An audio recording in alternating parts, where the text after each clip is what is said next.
all over his poems. Habibi, you challenge the women to gallop into love, to leap from the balcony instead of always waiting by the window like the Sultan's daughter. You were not above twisting her by her gorgeous hair if she did not agree with your plan for her liberation. If she hesitated to jump on that wild horse, freedom. I, a woman, hereby forgive you for that, Nizar, because you taught the men that it is manly to love a woman with your whole self, to scream her name in the public plaza, to redraw the map of the world for her sake. Who else showed the men that it is manly to love a woman who is free? Habibi Nizar, you snickered in the faces of our tyrant kings. You taught us to give them the finger, the writing finger. And then you wheeled and dealed with them to get your foot back in the country.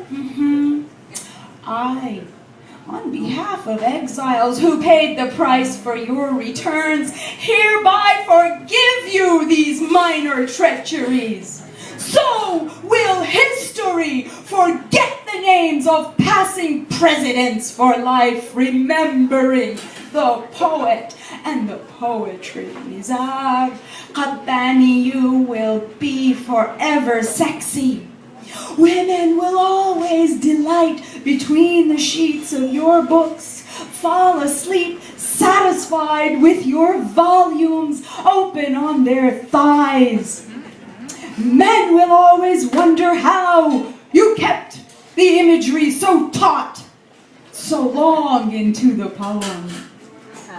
Zar, what will we do with this unfinished map? Who will loosen the breasts of the world now and release their dark roses?